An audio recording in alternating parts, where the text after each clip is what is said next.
Chers amis, bonjour et joie nouvelle de se retrouver sur les ondes de la 100.3. Nous sommes le 7 février 2022 et il est 8h01 dans le studio de Christ Radio et nous sommes ensemble, toujours dans notre parabole du semeur. Et par rapport à la parabole du semeur, on avait vu la première graine, celle qui ne naît pas, la deuxième graine, celle qui ne se nourrit pas. On avait vu la nouvelle naissance qui est importante pour porter du fruit. Alors la nouvelle naissance, mettre le Christ à la première place dans sa vie, qui va impliquer ensuite des œuvres, aller à la messe, faire des pèlerinages si vous voulez, lire les Saintes Écritures, vivre des sacrements. Ensuite, la deuxième graine, on a vu que c'est une graine qui naît, mais qui, faute de racines, crève.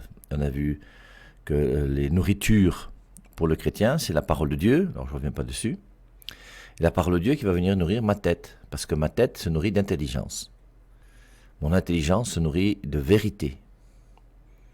Et ma tête se nourrit de vérité. Alors la vérité pour nous, c'est la parole de Dieu.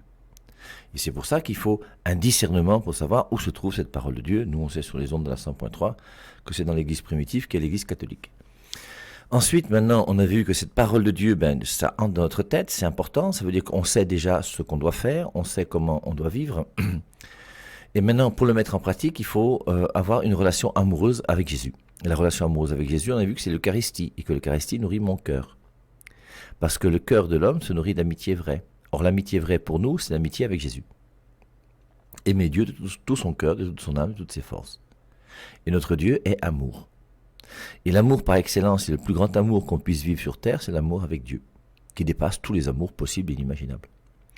Et on avait vu que l'Eucharistie, donc, est silencieuse, et c'est sans doute pour nous faire comprendre que nous aussi, nous devons entrer dans ce silence d'amour.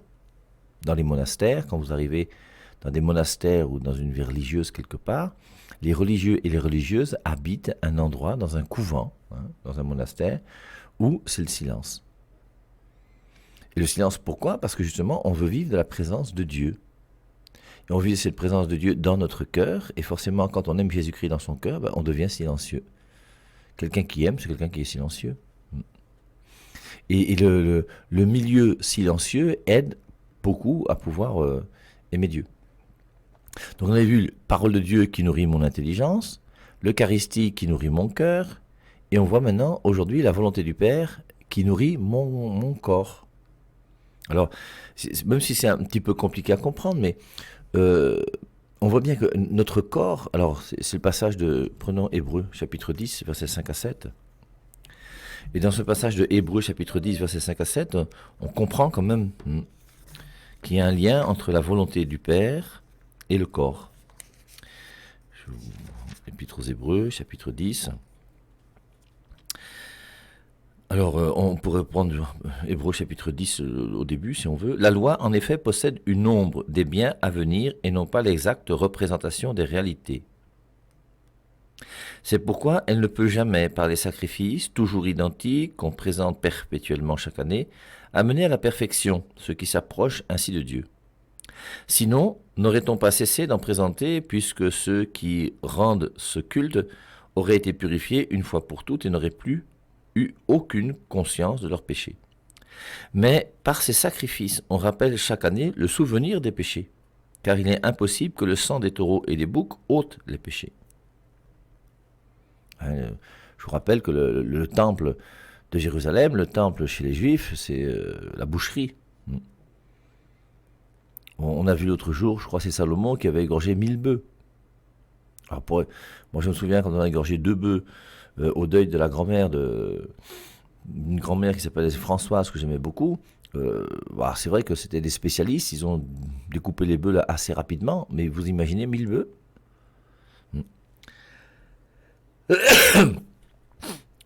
Mais par ces sacrifices, on rappelle chaque année le souvenir des péchés, car il est impossible que le sang des taureaux et des boucs ôte les péchés. C'est pourquoi, en entrant dans le monde, le Christ dit « Tu n'as voulu ni sacrifice, ni offrande, mais tu m'as formé un corps. » C'est l'incarnation, c'est le mystère de Noël. C'est Jésus-Christ qui se fait chair. « Tu n'as agréé ni holocauste, ni sacrifice pour le péché. Alors j'ai dit, voici, je viens. Dans le rouleau du livre, il est écrit à mon sujet, pour faire, ô Dieu, ta volonté. »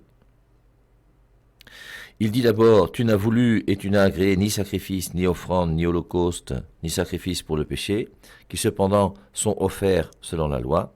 Puis il dit, voici, je viens pour faire ta volonté. Donc, tu m'as fait un corps, Seigneur, alors tu m'as formé un corps pour faire ta volonté. Et mon corps m'est donné pour faire la volonté de Dieu.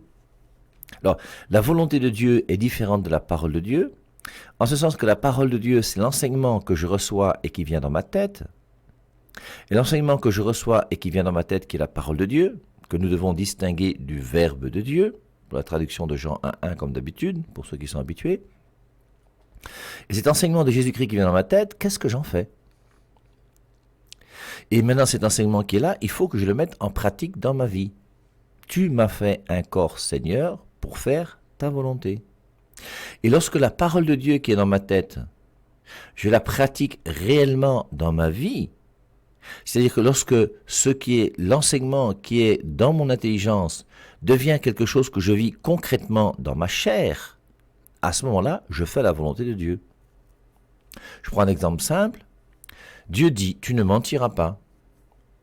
Et ma question, c'est, est-ce que tu mens? Quand Dieu dit, et je sais, c'est mon intelligence qui connaît la vérité que Dieu me donne. Et je sais que Dieu me dit, tu ne mentiras pas. Et maintenant, qu'est-ce que je fais alors concrètement dans ma vie? Et il faut que ce qui est dans ma tête, depuis tu n'as qu'un seul Dieu que tu adoreras, tu respecteras son nom, tu sanctifieras son jour, tu honoreras ton père et ta mère, tu ne commettras pas d'adultère, tu ne tueras pas, tu ne commettras pas d'adultère, tu ne mentiras pas, tu ne voleras pas, enfin, tous les commandements, eh bien, il faut que je puisse le réaliser. Quand Dieu dit « aimez vos ennemis », comment est-ce que tu fais? Et il faut donc que cet enseignement que nous recevons et qui nous est donné par l'Église, quand on va à la messe le dimanche, je vous rappelle que l'Église nous donne la parole de Dieu et l'Eucharistie. Parce qu'au sens strict, vous voyez, il y a 3 nourritures. Mais pourquoi est-ce que l'Église nous dit que la messe est divisée en 2 parties? La liturgie de la parole de Dieu et la liturgie de l'Eucharistie. Ce qui, à mon avis, n'est pas juste. Parce qu'il y a une petite partie de la messe qu'on appelle le rite pénitentiel. Et le rite pénitentiel, c'est le prêtre qui dit « reconnaissons que nous sommes pécheurs ». Et chacun d'entre nous va reconnaître qu'il est pécheur. Quand tu reconnais que tu es pécheur, c'est pas la parole de Dieu qui vient dans ton intelligence. C'est pas l'Eucharistie avec Jésus-Christ qui vient dans ton cœur. C'est le fait que toi, dans ton corps, tu reconnaisses que tu pèches. Et le péché, c'est quoi? Le péché, c'est la non-volonté de Dieu. Quand je ne fais pas la volonté de Dieu, c'est cela que nous appelons le péché. Et c'est pour ça qu'au début de la messe, le rite pénitentiel, je confesse à Dieu Tout-Puissant, Seigneur, prends pitié, c'est ce rite à travers lequel je demande pardon à Dieu pour mes péchés, parce que je reconnais que dans ma vie, je n'ai pas fait la volonté du Père. Donc, la nourriture qu'on appelle la volonté du Père est bien présente dans la messe. Mais on ne l'a jamais mis à égalité, j'ai envie de dire, avec la parole de Dieu et l'Eucharistie. Et la raison, c'est laquelle? C'est que la volonté du Père ne m'est pas donnée par l'Église. Je reprends. La volonté du Père que je réalise dans ma chair ne m'est pas donnée par l'Église. Ce que l'Église me donne, cette Église qui est sainte et sans tache, l'Église, Éphésiens 5.25, Marie, aimez vos femmes comme le Christ a aimé l'Église et s'est livré pour elle. Il s'est livré pour son Église qui est sainte et sans tache. Et cette Église qui est sainte et sans tache, c'est quelle Église? C'est l'Église qui donne la parole de Dieu. Et c'est l'Église qui donne l'Eucharistie. Et le rôle de l'Église pour nous sur cette terre, c'est de nous donner la parole de Dieu et les sacrements. Et parmi les 7 sacrements, le Saint-Sacrement qui est l'Eucharistie. Et lorsque l'Église donne la parole de Dieu et lorsque l'Église donne le sacrement, elle est sainte. Sinon, ce verset de Éphésiens 5.25 n'a plus de sens.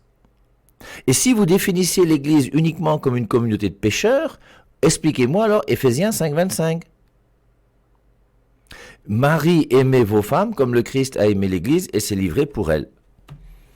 Alors je vais vous lire exactement ce qui est écrit dans cette traduction que j'ai devant moi. Marie, aimez chacun votre femme comme le Christ a aimé l'Église et s'est livré lui-même pour elle. Alors la manière dont je dois aimer ma femme, c'est la même manière dont le Christ aime l'Église et il s'est livré pour elle. Donc un homme doit être capable de se livrer pour son épouse, comme le Christ s'est livré pour l'Église. Marie, aimez chacun votre femme comme le Christ a aimé l'Église et s'est livré lui-même pour elle, afin de la sanctifier. Il a sanctifié l'Église, et en se livrant pour elle, en mourant sur la croix, il sanctifie l'Église. Afin de la sanctifier, après l'avoir purifiée par l'eau et la parole, pour faire paraître devant lui cette Église glorieuse, sans tache, ni ride, ni rien de semblable, mais sainte et sans défaut. Et cette Église est sainte et sans défaut. Et l'Église sainte et sans défaut ne peut pas être l'Église dans laquelle vous mettez des hommes, parce que dès qu'il y a des hommes dans l'Église, ces hommes-là font que l'Église n'est plus immaculée. Et l'Église est immaculée, elle est sainte, en tant qu'elle est une institution voulue par Jésus-Christ, et cette institution qui nous donne la parole de Dieu et l'Eucharistie. Et une fois de plus, donner la parole de Dieu et l'Eucharistie, ça implique un lieu, ça implique un endroit, ça implique un temps, ça implique une incarnation, ça implique un curé, ça implique un prêtre, ça implique une paroisse. Et c'est pour ça que l'Église est une institution, même si c'est aussi le corps mystique du Christ. Bon, je ferme la parenthèse par rapport à l'Église. Alors, tout ça pour vous expliquer, vous voyez que l'Église va nous donner chaque dimanche à la messe la parole de Dieu et l'Eucharistie. Et quand je reçois la parole de Dieu et l'Eucharistie, c'est pour mettre en pratique cette parole de Dieu que j'ai reçue. Et c'est pour ça qu'une fois que j'ai reçu la parole de Dieu et que je vis cette relation amoureuse avec Jésus-Christ dans l'Eucharistie comme on l'a vu, bien, je sors de l'Église avec le désir de faire que dans ma journée, à travers mes yeux, à travers mon habillement, à travers ma manière de parler, à travers ma manière de vivre, je veux réaliser la volonté du Père. Donc l'Église me donne la parole de Dieu et l'Eucharistie pour que je puisse, dans mon corps, faire la volonté de Dieu. Qui fait la volonté de Dieu? C'est toi, c'est pas Dieu qui fait la volonté de Dieu. C'est toi qui fais la volonté de Dieu. Et c'est pour ça que maintenant que j'ai la connaissance de la parole de Dieu et que j'ai cette relation amoureuse avec Jésus-Christ dans mon cœur grâce à l'Eucharistie, il faut que dans mon corps, je puisse maintenant me comporter comme un chrétien. C'est pour ça que la volonté du Père, quelque part, c'est très important. Et il faut que chacun d'entre nous puissions comprendre que cette volonté du Père dépend de toi. Et c'est là où ta liberté va agir. Tu es libre. Maintenant, Dieu t'a donné la vérité, qui est la parole de Dieu. Il t'a donné le Christ qui est venu, que tu aimes. Et maintenant, tu es libre, soit de suivre Dieu, soit de ne pas le suivre. Je vous rappelle, Matthieu 7, 21, ce n'est pas celui qui dit « Seigneur, Seigneur » qui entrera dans le royaume de Dieu, mais celui qui fait la volonté de mon Père. Pour pouvoir entrer dans le royaume de Dieu, il faut que ton corps réalise la volonté du Père. Il faut qu'il y ait des actes, il faut qu'il y ait des œuvres. La foi, c'est uniquement ton intelligence et la connaissance. Tu peux bavarder beaucoup avec des références bibliques. Tu peux avoir une bonne connaissance, oui, tu peux. Mais est-ce que concrètement, cette parole de Dieu que tu enseignes tous les jours, que tu penses trouver dans les Saintes Écritures, est-ce que tu la mets en pratique dans ta vie? Voilà la vraie question qu'il faut se poser. Et c'est pour ça qu'après avoir vu la parole de Dieu et l'Eucharistie comme nourriture, nous voyons la volonté du Père comme nourriture. Et la volonté du Père, elle est liée à mon corps. Tu m'as fait un corps, Seigneur, pour faire ta volonté. Alors maintenant, il faut que chacun d'entre nous, nous puissions y réfléchir. Et moi-même, alors, la question que je vous ai posée tout à l'heure, est-ce que tu mens? Ce n'est pas normal qu'un chrétien mente. C'est encore moins normal qu'un catholique mente. Et si tu es un catholique qui ment, mais pose-toi des questions. Et arrête de mentir. Et surtout que arrêter de mentir, c'est très facile. C'est pas compliqué d'arrêter de mentir. Arrêter de mentir, j'ai envie de dire, c'est quelque chose qui est spirituel, c'est quelque chose qui est intellectuel, c'est quelque chose qui est... arrêter de boire la bière si tu bois trop, ou de droguer si tu prends de banga de temps en temps, ou je sais pas quoi, ça c'est beaucoup plus difficile. C'est beaucoup plus difficile d'arrêter de fumer, ou d'arrêter le ventre et le bas-ventre pour faire... bref, c'est beaucoup plus difficile d'arrêter tous les problèmes qui sont liés au ventre et au bas-ventre que des problèmes intellectuels. Tu as quel âge? Tu dis ton âge. Tu t'appelles comment? Tu dis comment tu t'appelles. La tentation n'est pas très grande. Alors maintenant, c'est vrai que la plupart du temps, nous, on ment pourquoi? Pour couvrir un acte mauvais qu'on a posé. Et c'est pour ça que Jésus-Christ nous dira, quand il discute avec le diable dans Jean chapitre 8, « Votre père à vous, c'est le diable, parce que vous êtes des menteurs. Il est homicide, il est le père du mensonge. » Et on voit comment Jésus-Christ va décrire Satan comme étant non pas le père de la sorcellerie, mais le père du mensonge. Et c'est par le mensonge, justement, que Satan va nous détourner. Alors, on parle de mensonge, bien sûr, mais on peut mettre aussi quelque part l'erreur. C'est pour ça que c'est important de savoir à quelle église j'appartiens. Est-ce que j'appartiens à une église qui m'enseigne la vérité ? Et à appartenir à une église qui a été fondée par un homme, mon frère, c'est vraiment pas très intelligent, hein, que les choses soient claires. Parce qu'aucun homme sur terre n'a le droit de fonder une église. C'est pour ça que le mot église est réservé à l'église du Christ, qui est l'église catholique, qui existe depuis 2000 ans. Ce que disait le cardinal Ratzinger avant de devenir pape. Et ça va énerver tous ceux qui n'étaient pas catholiques. Et c'est normal que ça les énerve. Je comprends que vous soyez énervés. Mais que tu sois énervé ou pas, maintenant, nous, on s'en fout. C'est pour ça qui est important. C'est est-ce que tu cherches la vérité et est-ce que tu veux la vérité ? Est-ce que tu veux réellement la parole de Dieu ? Et cette parole de Dieu, est-ce que tu veux la mettre en pratique dans ta vie ? Et en la mettre en pratique en faisant la volonté du Père. Première raison pour laquelle je mens, c'est parce que je veux cacher quelque chose de mauvais que j'ai fait. Et le diable est heureux à chaque fois que tu mens. Et à chaque fois que tu mens, Satan devient ton père. Et quand tu mens 10 fois par jour, ben tu embrasses Satan 10 fois par jour en disant papa, papa, papa, papa. Et au bout d'un moment, en l'embrassant, ben vous commencez à devenir très proches l'un de l'autre. Et après, il ne faut pas t'étonner que la nuit, tu dormes mal et que tu aies mal à la tête et que tu aies des soucis et qu'il y a des choses qui n'aillent pas. Moi, je vous dis, la dernière fois que j'ai menti, c'est en 1979. J'étais même pas converti. Je me suis converti en 1982, comme je vous l'ai expliqué la semaine dernière, il y a 40 ans. Mais déjà en 79, parce que mon père et ma mère étaient des gens qui ne mentaient pas. Mon père et ma mère étaient des gens qui étaient honnêtes. Alors c'est vrai que mon père, lui, de temps en temps, bon, mais on comprenait, non ? Il nous avait appris, mon père, parce qu'à l'époque, il y avait des combinés téléphoniques. Hein. Certains d'entre vous n'ont jamais connu ça, mais le téléphone était fixe à la maison. Et donc, quand il y avait un coup de téléphone, on se déplaçait vers le téléphone, on prenait le combiné et on répondait. Et mon père nous avait toujours appris, quand on reçoit un coup de téléphone, quand c'était pour lui, hein, la personne disait « Je suis monsieur tel, est-ce que votre père est là ?» Je lui dis « Ah bonjour monsieur tel. Je vais regarder s'il est là. » Et puis, s'il te fait signe « Non », tu dis « Non, non, il n'est pas là. » S'il fait « Oui », il dit « Il n'y a pas de souci, il prend le combiné et répond. » Et quelquefois, mon père, il lui arrivait de dire « Dis que je ne suis pas là », alors qu'il était là. Donc il me poussait à mentir. Et je me souviens d'une fois, je vous avais déjà raconté ça, mon père était à la maison, le portail était fermé, ce qui est très rare parce que le portail chez nous était toujours ouvert, et puis le portail étant poussé, malheureusement, c'était mal fermé, donc il y a une personne qui a réussi à entrer parce que mon père voulait travailler et il voulait rester tranquille pendant ce week-end-là. Et puis alors, il était à la table du salon en train de travailler, ce qui était très rare. Hein. Il travaillait toujours au bureau, mais très rarement à la maison. Et puis alors, la personne entre. Alors, il voit dans l'allée comment la personne arrive. Elle arrive à la porte et elle sonne. Moi, j'étais là au salon. Et pendant que la personne sonne, mon père ne bouge pas. Il me fait signe de ne pas bouger non plus. Le monsieur sonne une deuxième fois. Mon père reste tranquille. Le gars insiste, il sonne une troisième fois.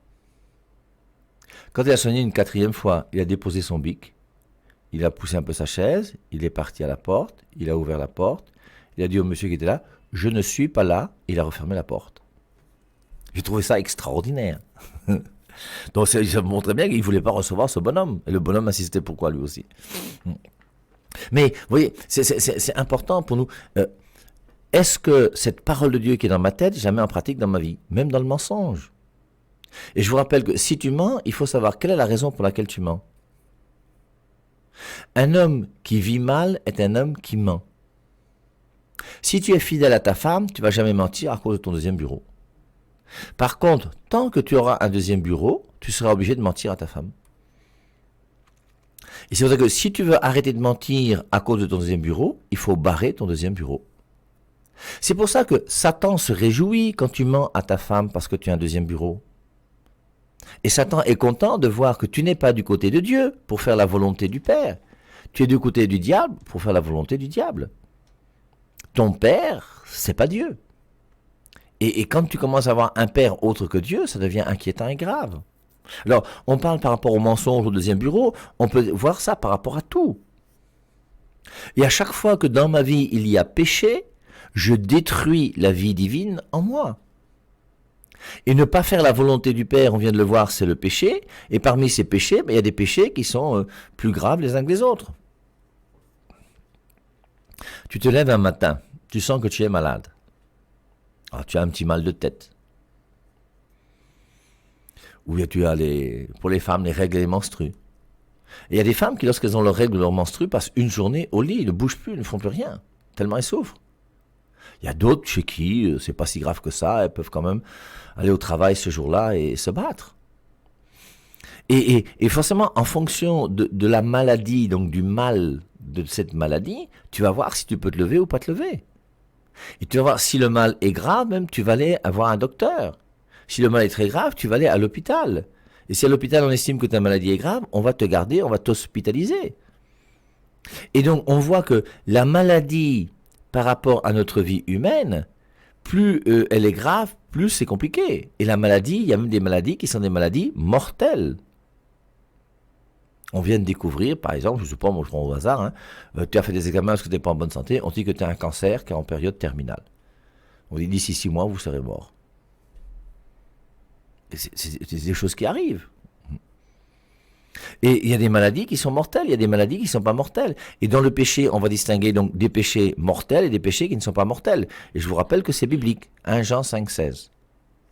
Dans la première épître de Jean, chapitre 5, verset 16, on parle d'un péché qui conduit à la mort et d'un péché qui ne conduit pas à la mort. Donc il y a un péché qui est mortel et il y a un péché qui n'est pas mortel. Le péché qui est mortel, au niveau du sens du mot mort, au sens strict, il est mortel parce qu'il tue la vie divine, mais il ne tue pas la vie divine. La vie divine ne peut pas mourir. Mais il te met dans une vie divine négative, mauvaise, qu'on appelle l'enfer, le malheur éternel. Par contre, si tu vis bien, tu vas vivre la vie divine dans le bonheur, c'est ça qu'on appelle la vie éternelle au paradis. Il y a une vie éternelle au paradis et il y a une vie éternelle en enfer. Et il n'y a que 2 camps. Il y a le camp de Dieu et le camp du diable. Et dès cette terre maintenant, quel est le camp que toi tu as choisi? Qu'est-ce que tu essayes de faire? Et est-ce que tu crois réellement que c'est important pour toi de faire la volonté du Père? Donc, cette volonté du Père, lorsque je ne la fais pas, ça peut être un péché véniel. Péché véniel, c'est un tout petit péché. Tu es passé devant quelqu'un, tu l'as bousculé un petit peu, tu n'as pas laissé passer ton grand frère, il y a une porte, tu es passé avant lui, tu t'es servi à table, tu n'as pas demandé à ton voisin ou ta voisine s'il avait besoin de quelque chose. C'est ça. Les petits péchés véniels, c'est des petits péchés superficiels qui ne sont pas très importants. Péché grave, alors forcément c'est plus grave. Le péché mortel, et le péché mortel par excellence, ce qui est plus qu'un péché mortel, qu'un péché éternel dans les Saintes Écritures, c'est le blasphème contre l'Esprit Saint, qui n'a pas de rémission. Marc chapitre 3, verset 29. Alors, maintenant, cette volonté du Père pour nous est absolument capitale. Je vous rappelle Matthieu 7, 21, ce n'est pas celui qui dit Seigneur, Seigneur qui entrera dans le royaume des cieux. C'est pas parce qu'un pasteur parle de Dieu qu'il ira au ciel. C'est pas parce qu'un prêtre catholique vous parle de Dieu qu'il ira au ciel. On va pas au ciel parce qu'on parle de Dieu. On va au ciel parce qu'on fait la volonté de Dieu. Ce n'est pas celui qui dit Seigneur, Seigneur qui entrera dans le royaume des cieux, mais celui qui fait la volonté de mon Père. Vous connaissez le verset 22, n'est-ce pas en ton nom que nous avons prophétisé, en ton nom que nous avons fait des miracles, en ton nom que nous avons chassé des démons. Et Jésus dit, allez-vous-en que je ne vous connais pas, vous qui commettez l'iniquité. Et c'est pas parce que je fais un miracle que j'irai au ciel. D'après Matthieu 7, 22. Hein. Donc, parce que ce sont des faux miracles. Si c'est un vrai miracle, forcément, ça montre bien qu'il y a un lien avec Dieu, parce que le miracle vient toujours de Dieu. Mais les faux miracles ne viennent pas de Dieu. Et pour ça, il faut distinguer les vrais miracles des faux miracles. Et on distingue ce qui vient de Dieu, qu'on appelle le miracle, de ce qui peut venir du diable, qu'on appelle le prodige. Et Dieu peut faire un prodige, et le diable peut faire un prodige, mais Dieu seul peut faire un miracle. Donc, la volonté du Père est quelque chose d'important. Alors je vous lis, n'aimez pas le monde ni ce qui est dans le monde. Si quelqu'un aime le monde, l'amour du Père n'est pas en lui, car tout ce qui est dans le monde, la convoitise de la chair, ça c'est lié au corps, la convoitise des yeux, ça c'est lié à l'amour, l'amour qui rend jaloux, et l'orgueil de la vie, l'intelligence. Donc on retrouve un des trois toujours. Si quelqu'un aime le monde, l'amour du Père n'est pas en lui, car tout ce qui est dans le monde, la convoitise de la chair, la convoitise des yeux et l'orgueil de la vie ne vient pas du Père, mais vient du monde. Et le monde passe, et sa convoitise aussi, mais celui qui fait la volonté de Dieu demeure éternellement. celui qui fait la volonté de Dieu ne meurt pas, il demeure éternellement. Voici encore un verset qui montre que les morts ne sont pas morts. Alors cette volonté du Père que nous cherchons à faire, nous avons la chance d'avoir des modèles qui nous aident. Et ces modèles, c'est ce que nous appelons dans l'Église catholique les saints.